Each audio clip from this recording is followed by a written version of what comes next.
नमस्कार, स्वागत है आप सबका आपके अपने यूट्यूब चैनल द शिक्षा कैपिटल पे।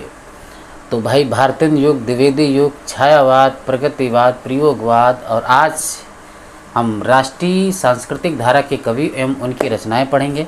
ठीक है, LT grade, TGT, PGT, JIC, net JRF किसी भी एग्ज़ाम की आप तैयारी कर रहे हैं तो बहुत आपके लिए बहुत अच्छी क्लास ये रहेगी।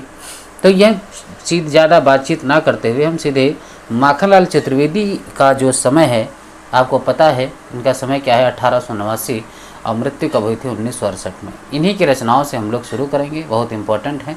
ठीक है, माखनलाल चतुर्वेदी याद रखना थोड़ा। यहाँ पे हेमकीर्तनी इनकी एक रचना है, हेमकीर्तनी। ठीक है, जो कि कब लिखी गई थी 1941 में, वेरी इंपॉर्टेंट। और एक रचना है हेमतरंगिनी, जो कब कैसे लिखी गई 1948 में। हेमकीर्तनी पूछेगा 41 में, हेमतरंगिनी पूछेगा तो 1948 में। और सबसे अच्छी बात यह है कि इसी हेमतरंगिनी पे आपको पता होना चाहिए, सबसे अच्छी बात यह है कि इसी हेमतरंगिनी पर इनको साहित्य अकादमी में मिला था, जो कि बहुत इम्पोर्टेंट है। साहित्य अकादमी बहुत इम्पोर्टेंट है। हेमतरंगिनी तो हेमकीर्तनी कब आई थी 1941 में, और हेमतरंगिनी 1948 में आई थी। किसकी रचना है? माखनलाल चतुर्वेदी की है, इम्पोर्टेंट है। एक रचना इन्होंने लिखी माता के ऊपर लिखी थी 1951 में। समर्पण, माता को समर्पण किया था इन्होंने 1956 में। युग चरण, उनके चरणों में समर्पण किया था 56। और वेणु लो गुजे धार, याद रखना है रचना का नाम क्या है, वेणु लो गुंजे धार। ये कब आई थी 1960 में आई थी। कब आई थी भाई 1960 में। मरण ज्वर 1963, धूम्रवालय 1981। तो आपसे पूछा जाएगा हेमकीर्तनी कब लिखी गई 41 में, हेमतरंगिनी 48 में, माता 51 में, समर्पण 56 में, युगचरण 56 में। यानी अगर बात करते हैं समर्पण और युगचरण, ये दोनों एक ही समय में लिखी गई 56 में। ठीक है, वेण लो गुंजेधार ये 60 में लिखी गई, मरण ज्वर 63 में, धूम्रवालय 81 में। इंपॉर्टेंट है। तो हेमकीर्तनी 41, हेमतरंगिनी 48, माता 51 में, समर्पण 56 में और युगचरण ये भी 56 में। वेण लो गुंजेधरा ये कब लिखी गई है भैया 60 में। मरण ज्वार ये है 63 में और धूम्रवालय 81 में। ये रचनाएं सभी किसकी हैं? याद रखना, ये रचनाएं सभी किसकी हैं? माखनलाल चतुर्वेदी की हैं। किसकी हैं? माखनलाल चतुर्वेदी। इम्पॉर्टेंट है, माखनलाल चतुर्वेदी पूछे खूब जाते हैं एग्जाम में। ठीक है, इनकी रचनाएं, क्योंकि हेमतरंगिनी तो ये आपको याद ही रखनी है, क्योंकि ये बहुत बार एग्जाम में पूछी गई है। ठीक है, चलो आपसे पूछा जाता है कि एक भारतीय आत्मा उपनाम से कौन प्रसिद्ध था? तो माखनलाल चतुर्वेदी। कौन प्रसिद्ध थे भाई? माखनलाल चतुर्वेदी। किस नाम से जाने जाते हैं? एक भारतीय आत्मा के नाम से। बहुत अच्छी बात। कैदी और कोकिला, इंपॉर्टेंट है, कैदी और कोकिला। और एक इनकी है, प्रश्न नहीं है, पुष्प की अभिलाषा है। पुष्प की अभिलाषा, वेरी इंपॉर्टेंट। पुष्प की अभिलाषा, कैदी और कोकिला, पुष्प की अभिलाषा, कैदी और कोकिला अत्यंत प्रसिद्ध कविता है। इनसे पूछा जाएगा पुष्प की अभिलाषा और कैदी और कोकिला किसकी रचना है? माखनलाल चतुर्वेदी की। एक रचना है हेमकीर्तनी, रचना पर इनको देव पुरस्कार मिला है। कौन सा पुरस्कार मिला भाई? देव पुरस्कार मिला है। हेमकीर्तनी पे देव पुरस्कार और हेमतरंगिनी पे साहित्य अकादमी। ठीक है, मिला। सागर विश्वविद्यालय ने इन्हें, याद रखना, ऑनरेरी डॉक्टरेट इंपॉर्टेंट है, ऑनरेरी डॉक्टरेट की उपाधि प्रदान की थी। डॉक्टरेट इंपॉर्टेंट है। कौन? सागर विश्वविद्यालय ने। किसको? माखनलाल चतुर्वेदी को। किसको? माखनलाल चतुर्वेदी को। किसको भाई? माखनलाल चतुर्वेदी। तो एक बार अगर दोबारा देखना चाहें तो माखनलाल चतुर्वेदी की रचना एक तो हेमकीर्तनी, हेमतरंगिनी, माता, समर्पण, युगचरण, वेण लो गुंजेधरा, मरण ज्वार, धूम्रवालय। ठीक है, इंपॉर्टेंट है। ऐसे नहीं याद होता तो ऐसे याद कर लो कि हिम्मत थी माता जी में, देखो हिम्मत की थी माता जी के आगे समर्पण करने की, अपने उनके चरणों में अपने आप को। इम्पोर्टेंट है, याद रखना। वेणु लो, मरण ज्वार और धूम्रवालय 81 में। ये सब रचनाएं किसकी हैं? माखनलाल चतुर्वेदी की। इम्पोर्टेंट। पुष्प की अभिलाषा जो इनकी रचना है ना, ये में चतुर्वेदी जी ने अपना जीवन दर्शन प्रस्तुत किया है। इन्होंने राष्ट्रीयता, प्रेम, आध्यात्म और प्रकृति को आधार बनाकर काव्य रचना की है, किंतु अभिव्यक्ति की शैली द्विवेदी युग की है। अभिव्यक्ति की शैली किसकी है? द्विवेदी युग की है। इंपॉर्टेंट है। सियाराम शरण गुप्त ये कब आए थे? 1895, मृत्यु 1963 में। देखते हैं इनकी एक रचना, देखो जी, इस बहुत इंपॉर्टेंट रचना है। एक तो इनकी मौर्य विजय बहुत इंपॉर्टेंट है, जो कि 1914 में आई है। ठीक है। अनाथ कब आई? 1917 में। दुर्वा दल पूछी जाती है, 21 में आई है। ठीक। सियाराम शरण गुप्त की मौर्य विजय, अनाथ, दुर्वा दल, विषाद आपसे पूछी जाती है। देखो, विषाद, निषाद बांसुरी वो निबंध है, पर विषाद कविता है। किसकी? सियाराम शरण गुप्त की। नोआ खाली, एक आद्रा भी आपसे रचना पूछी जाती है। आद्रा ये कब लिखी गई है भाई? 27 में आद्रा, 27 में पाथे। पाथे किसे कहा जाता है? जो रास्ते में भोजन खाने के लिए ले जाया जाता है। ठीक है, उसी को पाथे भी कहते हैं। 1933 में किसने लिखा? सियाराम शरण गुप्त के। बापू 37 में। अगर आपसे पूछा है बापू के प्रति, ये किसके है? बापू के प्रति रचना पूछ ले किसकी है, तो आपको किसकी कहना है? किसकी कहना? बापू 37 में इनकी है। अब बापू के प्रति, बापू के प्रति, बापू के प्रति ये किसकी है? पंत की कविता है। इंपॉर्टेंट है, पंत की कविता है, इंपॉर्टेंट है। उन्मुक्त 1940 में इन्होंने लिखती, और हम उन्मुक्त गगन के, ये दूसरी रचना है। जय हिंद इनकी। दैनिकी आपसे पूछी जाती है, दैनिकी 42 में लिखी गई है। दैनिकी सियाराम शरण गुप्त की 42 में लिखी गई है। नकुल 46 में। मृण्मयी 63 में। मृतमयी, इसका विच्छेद देखा जाए तो मृदमयी होता है, मृदमयी। ठीक है, मृदमयी। दा का परिवर्तन अड़ा में होता है। ठीक है, वो अलग व्यंजन संधि करने में इंपॉर्टेंट है। मृदमयी 1963। आत्मोत्सर्ग, आत्मा प्लस उत्सर्ग, आत्मा धन उत्सर्ग, इंपॉर्टेंट है। गोपिका भी इन्हीं की जो है रचना है, बहुत इंपॉर्टेंट रचना है, याद रखना। मौर्य विजय 14, अनाथ, दुर्वादल, विषाद। मौर्य विजय, अनाथ, दुर्वादल, विषाद, नोवा खाली, आद्रा, पाथे, बापू, उन्मुक्त, जय हिंद और दैनिकी, नकुल, मृण्मयी, आत्मोत्सर्ग, गोपिका। ये किसकी रचना है? सियाराम शरण गुप्त की रचना है। किसकी रचना है भाई? सियाराम शरण गुप्त की रचना है। आगे अगर हम बढ़ते हैं तो सियाराम शरण गुप्त ने कवि मैथिली शरण गुप्त, कौन? कवि मैथिली शरण गुप्त के अनुज थे। वाह वाह वाह, मैथिली शरण गुप्त के भाई। ठीक है, मैथिली शरण गुप्त के भाई, फुफेरे भाई थे शायद। सियाराम शरण गुप्त की जो प्रथम कविता 1910 में आई थी, 1910 में आई थी, इंदु पत्रिका में प्रकाशित हुई थी। किस पत्रिका में? इंदु पत्रिका में प्रकाशित हुई थी। इनका प्रथम काव्य संग्रह विजय, बहुत इंपॉर्टेंट है, जो कि 1914 में आया था। कब आया था? 1914 में आया था, वेरी इंपॉर्टेंट। ठीक है। अगले रचनाकार आते हैं बालकृष्ण शर्मा नवीन, जो कि 1887, मृत्यु 1960 में। इन्होंने लिखा कुमकुम 1939 में, अपलक 51 में, रश्मि रेखा ये भी 51 में। कब लिखी गई रश्मि रेखा? 51 में, कुमकुम 39 में, अपलक 51 में। ठीक है, बहुत इंपॉर्टेंट रचनाएं इन्हीं की हैं। क्वासी, क्वापी होना चाहिए, क्वासी, बहुत इंपॉर्टेंट, ये 1952 में। विनोबा स्तवन 51, उर्मिला 57 में। हम विस्पाई जन्म के, 64 है। हम विस्पाई जन्म के इन्हीं की रचना है।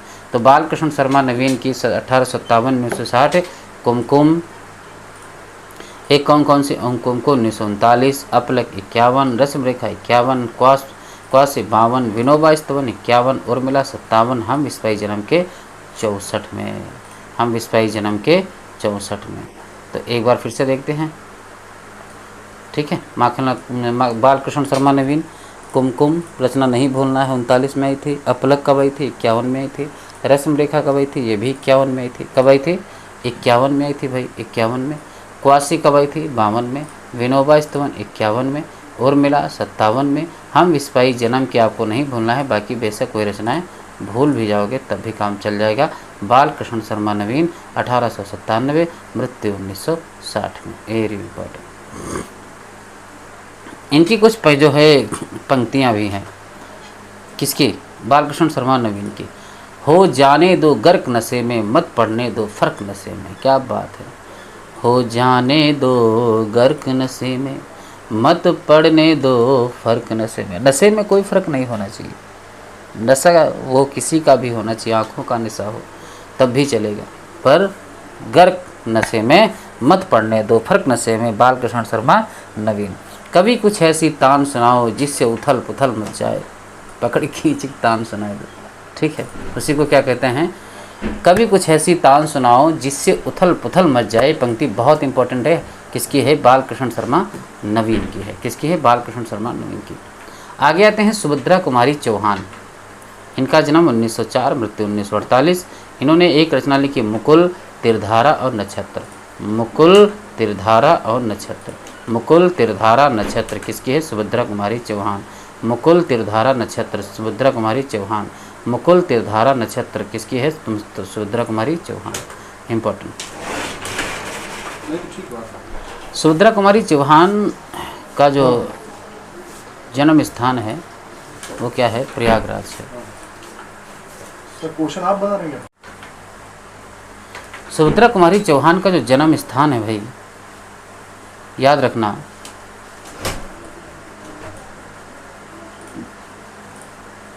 कहाँ, प्रयाग, जो कि कहाँ है, निहालपुर में है। क्या है, निहालपुर में।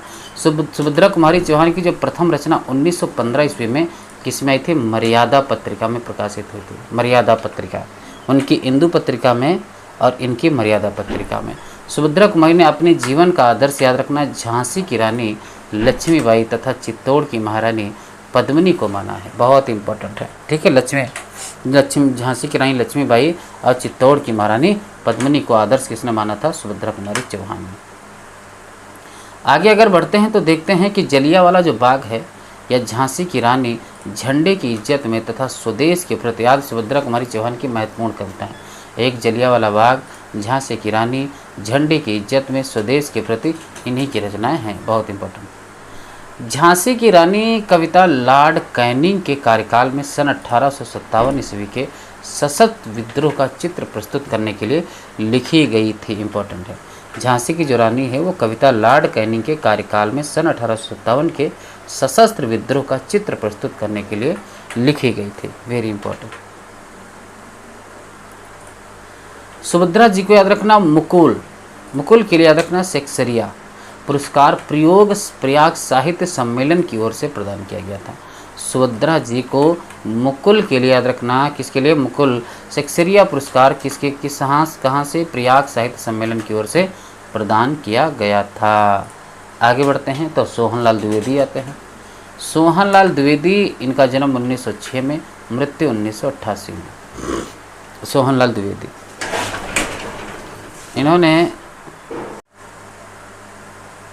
सोहनलाल द्विवेदी, इनका जन्म कब हुआ था, 1906 में हुआ था। बहुत इंपॉर्टेंट है, मृत्यु 1988 में हुई थी। इनकी रचना है भैरवी, जो कि 1942 में लिखी गई है। भैरवी 1942। वासव दत्ता आपको नहीं भूलना है, वासव दत्ता। कुड़ाल चित्रा 1942 में लिखी गई। प्रभाती 1944 में। युगधारा, ओहो, इन्होंने भी युगधारा लिख दिया। याद रखना, सोहनलाल द्विवेदी ने भी युगधारा लिखा है और नागार्जुन ने भी युगधारा लिखा है। याद रखना, दोनों लोगों ने युगधारा 1944 में लिखी है रचना। इम्पॉर्टेंट है भाई ये। पूजा गीत कब लिखी गई, 1944 में। सेवाग्राम 1946 में। वासंती और बांसुरी 1949 में लिखी गई। किसने लिखा है, सोहनलाल द्विवेदी ने। तो भैरवी 42, वासव दत्ता, कुड़ाल, चित्रा, प्रभाती, युगधारा, पूजा गीत, सेवाग्राम, वासंती, बांसुरी 1949। किसने लिखा है भाई, सोहनलाल द्विवेदी ने। किसने लिखा है, सोहनलाल द्विवेदी ने। किसने लिखा है, सोहनलाल द्विवेदी ने। किसने लिखा है, सोहनलाल द्विवेदी ने। इम्पॉर्टेंट है। आगे बढ़ते हैं तो श्याम नारायण पांडे आते हैं, जो कि इनका जन्म हुआ था 1907 में, मृत्यु 1991। 1907, मृत्यु 1991। इन्होंने एक रचना लिखी, हल्दी घाटी हो भाई, हल्दी घाटी, जो कि कब लिखी गई, 1941 में। और जौहर 1945 में। लिखा किसने, श्याम नारायण पांडे ने। हल्दी घाटी 41, जौहर 45। हल्दी घाटी 41, जौहर 45। हल्दी घाटी 41, जौहर 45। हल्दी घाटी 41, जौहर 45। हल्दी घाटी 41, जौहर 45, हल्दी घाटी 41, जौहर 45, इंपॉर्टेंट है। जगन्नाथ प्रसाद मिलिंद जन्म कब हुआ? 1907 में। जीवन संगीत 1940, नवयुवक के गान 1940, भूमि के अनुभूत, बलिपथ के गीत, पंखुड़ियाँ। आप लोग सोचते हैं कि बहुत रचनाएं, देखो एक बात फिर बताता हूँ, रचनाएं खूब पूछी जाती हैं तो आपको बार बार देखोगे तो रिवीजन होगा और एक ना एक दिन आपके एग्जाम में वो रचनाएं फंस जाएंगी और आप सफल हो जाएंगे। तो जगन्नाथ प्रसाद, आज इसमें टाइपिंग बहुत मुझे लग रही है, जगन्नाथ प्रसाद मिलिंद इनका नाम था। 1907 में जन्म, मृत्यु 1986। इनकी रचना कौन सी? एक जीवन का संगीत है जो कि 1940 में लिखी गई। नवयुवक के गान 1940, भूमि की अनुभूत और बलिपथ के गीत और पंखुड़ियाँ। तो जगन्नाथ प्रसाद मिलिंद, देखना जगन्नाथ प्रसाद मिलिंद, इनका देखा जाए जीवन के संगीत 1940, नवयुवक के गान 1940, भूमि की अनुभूत, बलिपथ के गीत, पंखुड़ियाँ। इंपॉर्टेंट है, आपको नहीं ही भूलना है, वेरी इंपॉर्टेंट। रामधारी सिंह दिनकर बहुत अच्छे कवि हैं, 1908 में इनका इंतजार था, वो भी आ गए हैं। तो अब इनको देखो, आपको रचनाएं आपको कंठस्थ ही करनी पड़ेंगी, ठीक है, कंठस्थ करनी पड़ेंगी। रामधारी सिंह दिनकर, इसको एक एक रचना को हम देखेंगे। देखो रेणुका इनकी लिखी गई 1935 में। अब पता है आपको, रेणु की जो उम्र है वो 35 साल हो चुकी है और वो कार में चलती है, 38 लाख की कार आई है। और पता है आपको, रस के भी गीत गाती है। रेणु कार में रस के गीत गाते हुए कुरुक्षेत्र की ओर जा रही थी। अच्छा, क्रम में आपको याद करा दूं याद? देखते हैं क्रम से कैसे याद करोगे। देखो यहाँ तक हम आपको लेके जाएंगे कि बात ये थी कि रेणु जो थी ना, रेणु एक लड़की है, वो कार में जा रही थी और रस के गीत गाते हुए किधर जा रही थी? कुरुक्षेत्र की ओर। रेणु कार में रस के गीत गाते हुए कुरुक्षेत्र की ओर जा रही थी।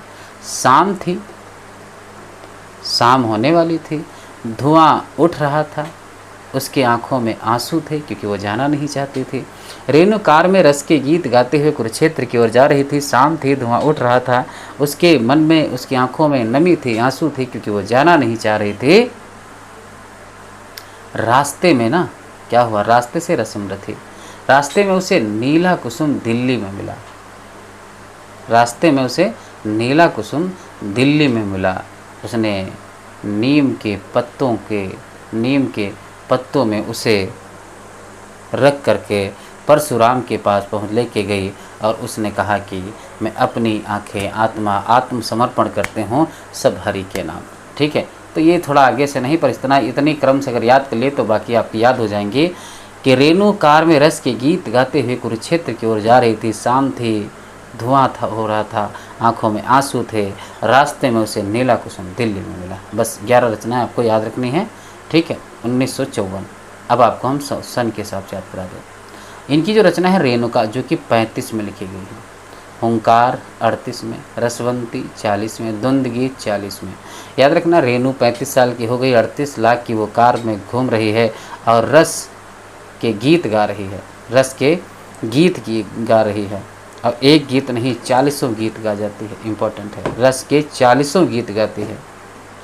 कुरुक्षेत्र पहुंचती है, प्रबंध करती है, अपने 4-6 लोगों को प्रबंध करती है, बुलाती है सबको, और फिर शाम को चारों को एक साथ बिठाती है। फिर क्या उनको बताती है कि धुआं कैसे उठता है, एक एक को बताते, 51 को बताते हैं, सबको बताते हैं, इम्पोर्टेंट है। फिर बताते बताते उसके मन में आंसू आ जाते हैं, एक जैसे सबके आंसू आ जाते हैं। तो भाई रेणुका 35 में आई है, हुंकार 38 में, रसवंती 40 में, द्वंद्व गीत 40 में, कुरुक्षेत्र 40, सामधेनी 47, धूप धुआं 51, इतिहास के आंसू 51, रसमृति 52 में आई है। रसमृति कब आई है? 52 में आई है। नील कुसुम कब आई है? 1954 में। दिल्ली कब आई? 1954। नीम के पत्ते 54, इंपॉर्टेंट। उर्वशी कब लिखी गई भाई? उर्वशी 61 में लिखी है, गीत नाटक है। उर्वशी कैसा है? गीत नाटक है। उर्वशी कैसा है? गीत नाटक। परशुराम की प्रतीक्षा इसमें समय नहीं है। तो 62 या 63 में होगी, छोड़ो। आत्मा की आंखें नहीं भूलना 64 में, हारे के हरिनाम 70 में। सब इन्हीं की रचना है, बहुत इंपॉर्टेंट रचना है। कौन रेणुकाकार रस में गीत, कुरुक्षेत्र सामधेनी धूप और धुआं, इतिहास के आंसू रसमरथी नील कुसुम दिल्ली नीम के पत्ते। उर्वशी आपकी रचना बहुत इंपॉर्टेंट है इनकी, आपको नहीं भूलना। उर्वशी 1961 में लिखी गई। उर्वशी कब लिखी गई? 1961 में। परशुराम की प्रतीक्षा, आत्मा की आंखें, हारे के हरिनाम, ये 70 में। सब इन्हीं की रचना है, सब इन्हीं की रचना है। हिमालय के प्रति इनकी एक कविता है। हिमालय के प्रति कविता में लिखा है कि रे रोक युधिष्ठिर को न यहाँ, रे रोक युधिष्ठिर को न यहाँ, रे रोक युधिष्ठिर को न यहाँ, रे रोक युधिष्ठिर को न यहाँ, रे रोक युधिष्ठिर को न यहाँ। याद रखना इंपॉर्टेंट, ये हिमालय के प्रति कविता में है। हिमालय के प्रति रे रोक युधिष्ठिर को न यहाँ, रे रोक युधिष्ठिर को न यहाँ, रे रोक युधिष्ठिर को न यहाँ। अनल कवि नाम से प्रसिद्ध, याद रखना। अनल के कवि किसे कहा जाता है? रामधारी सिंह दिनकर को। दिनकर को मुख्यतः समय सूर्य, आधैर्य का कवि, आवेश का कवि भी कहा जाता है। आपसे पूछा जाएगा समय सूर्य, आधैर्य का कवि, आवेश का कवि किसे कहा जाता है? तो भैया रामधारी सिंह दिनकर को। दिनकर ने स्वयं को मैथिली शरण गुप्त की तुलना में महज डिप्टी राष्ट्र कवि कहा है, क्योंकि मैथिली शरण गुप्त राष्ट्र कवि थे, इन्होंने अपने आप को महज डिप्टी राष्ट्र कवि कहा है, महज डिप्टी। रसमरथी याद रखना। आगे बढ़ते हैं तो रसमरथी महाभारत के पात्र कौन थे? कर्ण के जीवन को आधार बनाकर ये रचना लिखी गई थी। ठीक है, आगे बढ़ते हैं तो देखते हैं कि जनतंत्र का जन्म शीर्षक कविता में लिखा है कि सिंहासन खाली करो कि जनता आती है, सिंहासन खाली करो कि जनता आती है, सिंहासन खाली करो कि जनता आती है। जनतंत्र कविता में रचना लिखी गई है, वेरी इंपॉर्टेंट है। आगे बढ़ते हैं तो देखते हैं, क्या देखते हैं कि दिनकर की आरंभिक रचनाओं में रेणुका और हुंकार को लेकर कालीन अंग्रेजी सरकार ने दिनकर से स्पष्टीकरण मांगा, स्पष्टीकरण होना चाहिए, स्पष्टीकरण मांगा था। किसको? रेणुका और हुंकार को लेकर। ठीक है, कुरुक्षेत्र की अगर बात करें तो कुरुक्षेत्र की जो कथा वस्तु है महाभारत के शांति पर्व, याद रखना ये पूछी जा चुकी है, शांति पर्व से प्रभावित है। यह व्यास मूलतः महाभारत के भीष्म युधिष्ठिर संवाद पर आधारित है। ठीक है, यह रचना मूलतः महाभारत के भीष्म युधिष्ठिर संवाद पर आधारित है, इंपॉर्टेंट है। आप देखते हैं यहाँ पे कि दिनकर को सन 1972 ईस्वी में भारतीय ज्ञानपीठ पुरस्कार उर्वशी के लिए प्रदान किया गया था। यह गीत नाट्य कहलाता है। उर्वशी पुररवा और उर्वशी के प्रेम चित्रण पर आधारित यह रचना है, यह भी याद रखना। परशुराम की प्रतीक्षा, परशुराम की प्रतीक्षा महाभारत भारत चीन युद्ध को आधार बनाकर लिखी गई रचना थी। परशुराम की जो प्रतीक्षा थी वह भारत चीन युद्ध को आधार बनाकर लिखी रचना है। परशुराम की प्रतीक्षा भारत चीन युद्ध को आधार बनाकर लिखी रचना है, वेरी इंपॉर्टेंट।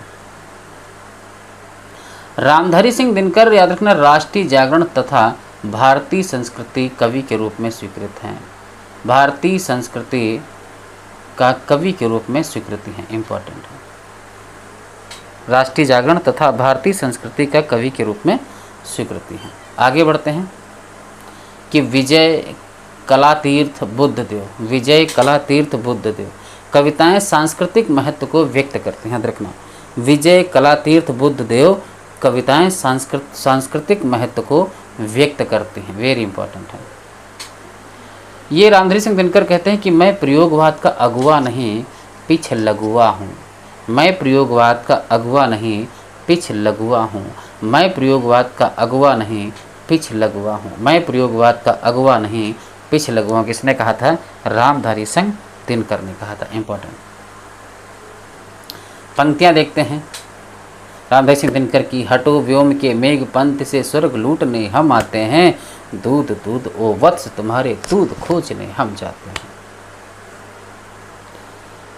कर पाता यदि मुक्त हृदय को मस्तक के शासन से, उत्तर पकड़ता बाह दलित के मंत्री के आसन से, स्यात सुयोधन भीत उठाता पग कुछ और संभल के, भरत भूमि पड़ती न श्याम स्यात संगर में आगे चल के। आगे कहते हैं कि फावड़े और हल राजदंड बनने को हैं, धूसरता सोने से श्रृंगार सजाती है, दो राह समय के रथ का घर घर नाच सुनो, सिंहासन खाली करो कि जनता आती है।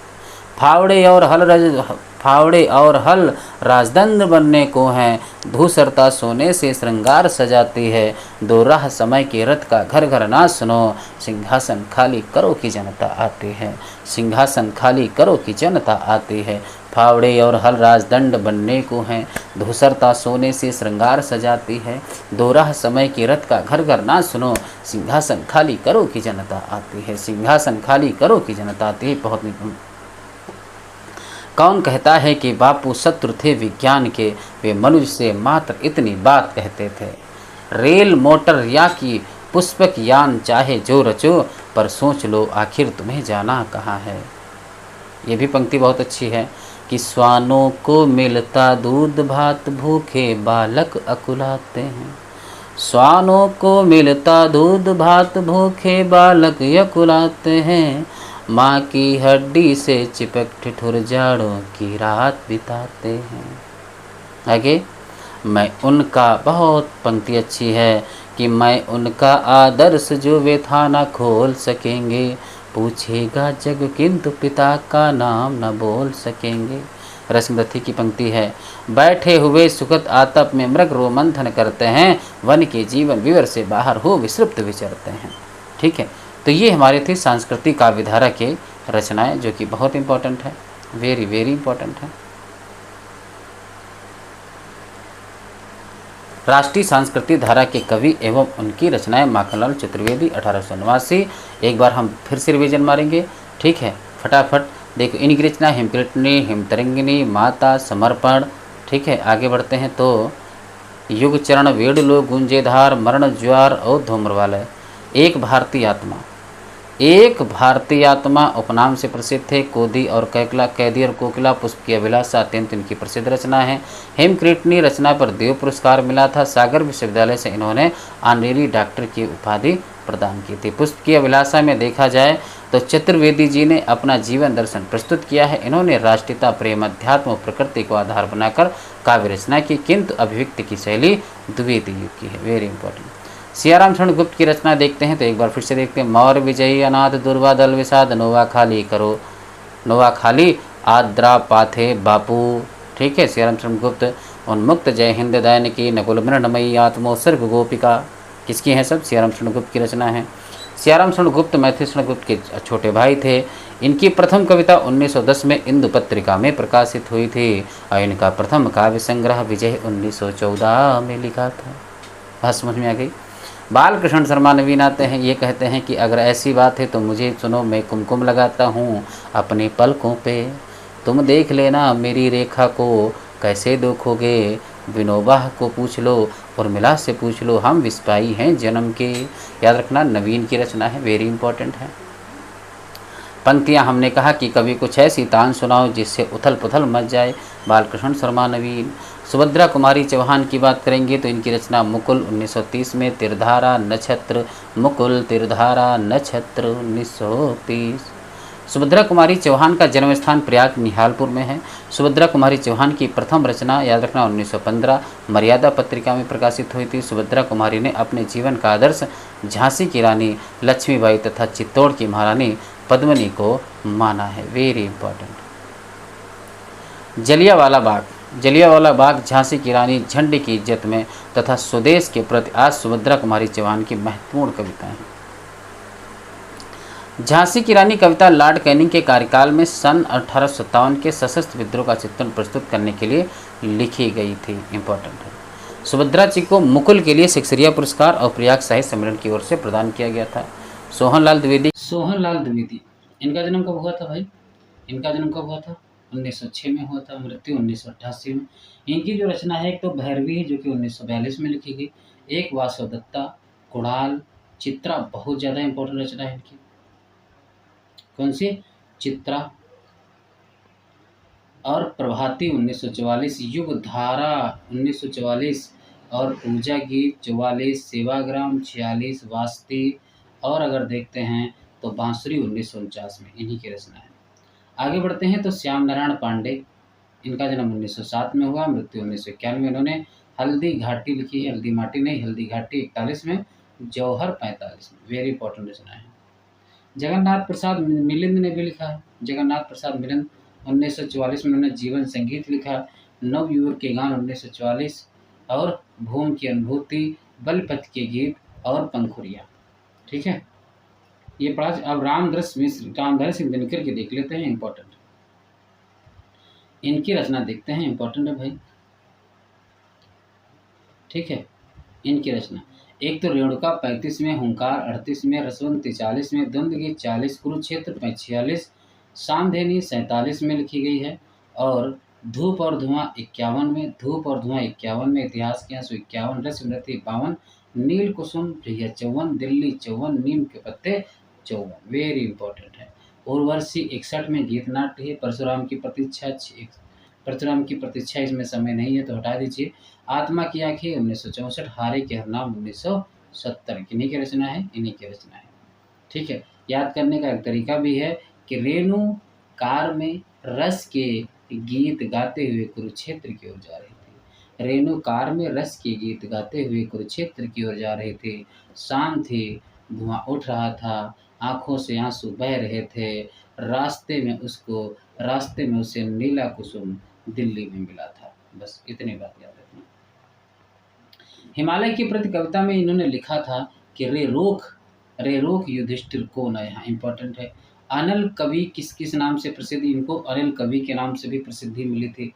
दिनकर मुख्यतः समय सूर्य, अधर्य का कवि या आवेश का कवि इनको कहा जाता है, दिनकर को। ये भी इंपॉर्टेंट है। आगे बढ़ते हैं तो दिनकर ने स्वयं को, याद रखना, दिनकर ने स्वयं को मैथिली शरणगुप्त की तुलना में महज डिप्टी राष्ट्र कवि ही माना है। याद रखना, महज डिप्टी राष्ट्र कवि। रसमृति महाभारत के पात्र कर्ण, याद रखना, कर्ण के जीवन को आधार बनाकर लिखी गई है। ठीक, इंपॉर्टेंट। जनतंत्र का जन्म शीर्षक कविता में लिखा है कि सिंहासन खाली करो कि जनता आती है। सिंहासन खाली करो कि जनता आती है। दिनकर की आरंभिक रचना, याद रखना, रचनाओं में एक तो रेणुका और हुंकार को लेकर अंग्रेजी सरकार ने दिनकर से स्पष्टीकरण मांगा था। याद रखना किसको, रेणुका हुंकार। इंपॉर्टेंट है। आगे बढ़ते हैं तो कुरुक्षेत्र में देखते हैं तो कुरुक्षेत्र की कथावस्तु महाभारत के शांति पर्व से प्रभावित है। यह व्यास मूलतः महाभारत के भीष्म युधिष्ठिर संवाद पर आधारित है। कुरुक्षेत्र, ये भी इंपॉर्टेंट है। दिनकर को सन 1972 में, याद रखना, 72 में भारतीय ज्ञानपीठ पुरस्कार उर्वशी के लिए प्रदान किया गया था। यह गीत नाट्य कहलाता है। उर्वशी पुररवा और उर्वशी के प्रेम चित्रण पर आधारित रचना है। Very important. परशुराम की प्रतीक्षा, याद रखना, भारत चीन युद्ध को आधार बनाकर लिखी रचना है। ठीक है, इंपॉर्टेंट है। रामधारी सिंह दिनकर, याद रखना, राष्ट्रीय जागरण तथा भारतीय संस्कृति कवि के रूप में भी स्वीकृत है। याद रखना, इंपॉर्टेंट है। एक और इनकी रचना है विजय काला तीर्थ और बुद्धदेव की कविताएं सांस्कृतिक महत्व को व्यक्त करती हैं। इन्होंने कहा कि मैं प्रयोगवाद का अगुआ नहीं, पिछ लगुआ हूँ। किसकी पंक्ति है, दिनकर की। और देखते हैं, इंपॉर्टेंट है, इनकी पंक्तियां देख लेते हैं कि हटो व्योम के मेघ पंथ से स्वर्ग लूटने हम आते हैं। दूध ओ वत्स तुम्हारा दूध खोजने हम जाते हैं। कर पाता यदि मुक्त हृदय को मस्तक के शासन से। उत्तर पकड़ता वहाँ दलित की मंत्री के आसन से। स्यात युद्धन भीत उठाता पग कुछ और संभल के। भरत भूमि पड़ती न स्यात सागर में आगे चल को। ये पंक्ति इन्हीं की पंक्ति है। फावड़े और हल राजदंड बनने को हैं। धूसरता सोने से श्रृंगार सजाती है। दो राह समय के रथ का घर घर ना सुनो। सिंहासन खाली करो कि जनता आती है। कौन कहता है कि बापू शत्रु थे विज्ञान के। ठीक है, वे मनुष्य मात्र इतनी बात करते थे। रेल मोटर या कि पुष्पक यान चाहे जो रचो, पर सोच लो आखिर तुम्हें जाना कहाँ है। स्वानों को मिलता दूध भात भूखे बालक अकुलाते हैं। माँ की हड्डी से चिपक ठिठुर झाड़ों की रात बिताते हैं। मैं उनका आदर्श जो व्यथा न खोल सकेंगे, पूछेगा जग किंतु पिता का नाम न बोल सकेंगे। बैठे हुए सुखद आतप में मृग रोमंथन करते हैं, वन के जीवन विवर से बाहर हो विश्रुप्त विचरते हैं। ठीक है, तो ये हमारे संपूर्ण हुई आज की क्लास, और अगले क्लास में हम फिर आराम से उसको भी पढ़ेंगे। तो सभी लोग कंटिन्यू क्लास को देखते रहें, पढ़ते रहें, सब्सक्राइब कर लें, लाइक किए। ठीक है, और सभी का बहुत बहुत धन्यवाद।